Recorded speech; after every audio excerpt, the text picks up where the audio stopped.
Hello, I'm Tony DeMaria, bringing you the highlights of the February 19th issue of JACC. The role of mental stress in ischemic heart disease has always been controversial. And in the February 19th issue of JACC, we have a really interesting article from Duke that explores the role of mental stress in producing myocardial ischemia.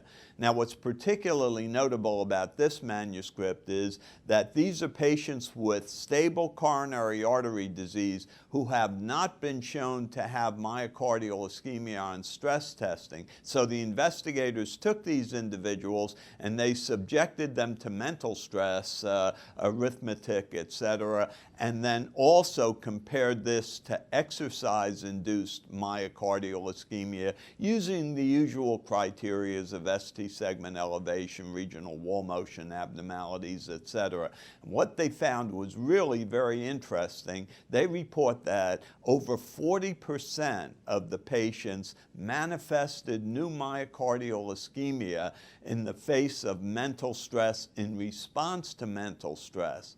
Now, this was even greater than the number of patients who exhibited myocardial ischemia to exercise exertion. Even more interestingly, it turned out that those patients who were most susceptible to myocardial ischemia in response to mental stress were those who lived alone, who were unmarried, and particularly females in these situations. This has some interesting implications regarding Takotsubo disease, or so-called stress cardiomyopathy, which may in fact just be a much more severe, advanced, and prolonged ischemia in response to mental stress. So again, an important variable, one to keep in mind, even in patients who don't show myocardial ischemia with exercise-induced stress. The importance of angina as a risk stratifier in patients with coronary artery disease has been studied for many years with variable results. In this issue of JACC, we have a new study that deals with the relationship of angina and subsequent morbidity and mortality, or composite events, in patients with coronary artery disease from the Barry 2D trial. You'll remember that was a trial of patients with coronary artery disease who also had diabetes. And the investigators took those patients and divided them into a group that had typical angina, a group that had anginal equivalents, and then another group that had no angina reported at all. Now, remember, all of these patients had documentable ischemia with stress testing.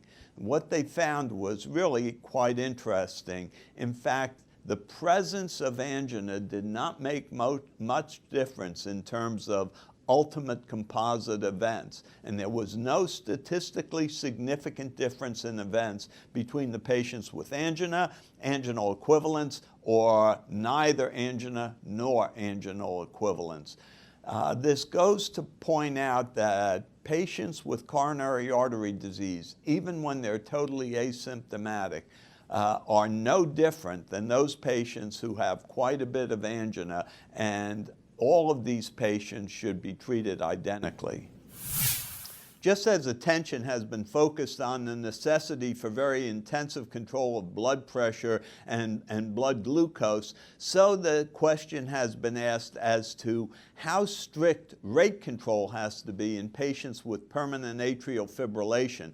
Now, the RACE-2 trial, the rate control and permanent atrial fibrillation trial, addressed this question and showed evidence that strict rate control and lenient rate control were not statistically significantly different in outcome and events.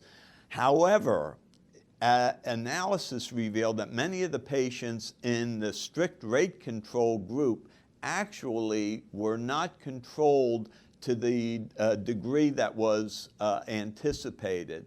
And so the question comes up, were the results in RACE-2 due to the fact that strict rate control was not actually achieved in all the patients in that cohort. And so to analyze that, the investigators from the RACE2 trial went back, and in a paper in this issue of JACC, have taken those patients and looked at the patients who obtained strict rate control, those patients who were in the strict rate control group but in whom a strict rate control was not acquired, and patients who were in the lenient group. And what they observed was, in fact, that this did not make any difference in their findings. There still was no advantage to strict rate control over and above lenient rate control in these patients with permanent atrial fibrillation.